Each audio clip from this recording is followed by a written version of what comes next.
Саламатсыздар, урматтуу коллегалар. Менде суроо, мына жанагы 1 сомдук кошумчага мен да каршымын.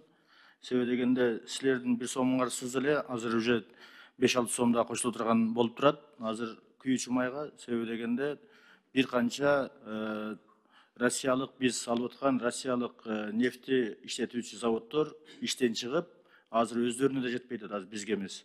Ошондуктан азыр бизге келген баада өтө кымбат баада келет. Эртең бүрсү күнү биздин өзүбүздүн кээ бир жанагы бийликке көзүнө кыйыр көз менен карагандар дагы суроо берет. Эмнеге баа дагы көтөрүлүп атат депчи. Гүлүштүн баасы эмнеге көтөрүлдү, нандын баасы эмнеге көтөрүлдү деп туруп, бир нанды көтөрүп алып туруп сүйлөй беришет ошолорчу. Азыр бул мировой рынокто ошондой болуп атат.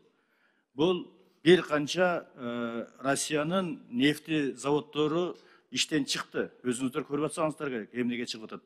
Ошонун эсебинен болуп атат. Азыр мына эми ушул жерден сиздердин 1 сомуңуздардан сырткары эле 5-6 сом, 10 сомго чейин көтөрүлүшү мүмкүн. Келечектечи мына эртең бүрсү күнү да 1 айдан кийин көрөсүздөр.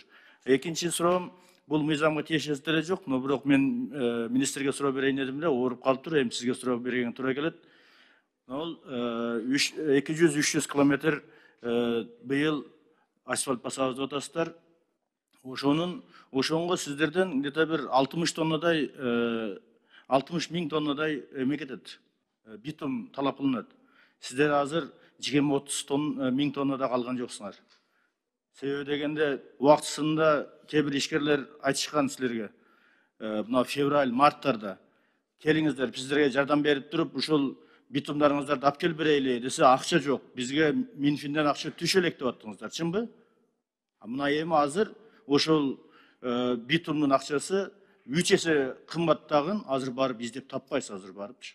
Сурамчылап, тилемчилеп ошол жерде отурсаңыз дагы азыр таппайсыз, ал жердечи.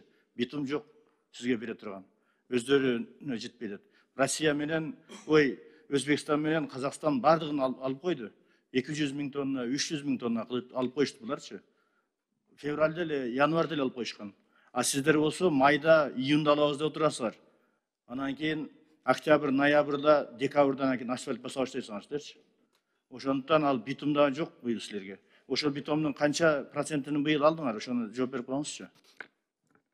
Шайырбек Кыдыршаевич, битум боюнча январь айында Каржы министрлигинен каражат бөлүнгөн. Азыркы мезгилде биз 7 миң тоннадай битум алдык. Биздин жалпы керектөөбүз бир 20 миң тоннанын тегеретесинде министрликтин. Сиз айтып туура белгилегендей, биз негизинен былтыртан баштап российский Роснефть менен түздөн-түз келишимдин негизинде алып атканбыз. Азыр битумдун кармалышы боюнча, ошо сиз айтып кеткендей, ошо 4 заводдорундагы жана ремонт иштери боюнча кармалып атат. Атат негизинен битумдар азыркы мезгилде келип атат. Азыркы мезгилде бизде наличие 7 миң тонна битум бар. Андан сырткары өзүңүз жакшы билгендей, жана Жалал-Абад заводу дагы бизге производственный мощностька чыксак 1,5 миң тоннага чейин битум беребиз деген. Кече мурда күнү биз алгачкы 30 тоннасын алып жол басып, ошо Жалал-Абад областынан жол басып көрүп туруп, эгерде качествосы дал келди, алар менен да биз договор түздүк, алар дагы бизге чыгарып бермек болушту. Эми ал Жалал-Абадтагы битум чыгарган заводду мен жакшы билемин. Анга силер эч кандай мындай ишенсеңер деле болбойт. Но бирок эми ал кытайлар иштетип атат, ал кайсы күнү качан чыгарат, аны белгисиз. Аны күтүп отурган болсоңуздар, ишиңер токтоп калат. Сиздерди билеми, жанагы Роснефть менен договор түзүп, акчаңарды төлөп койгонсуздар. Ошол заводдор жабылып калып, азыр уже калдыктарын гана алып атасыздар. Силер 20 миң тоннага төлөп койгонсуздар, 7 миңин араң алдыңыздар.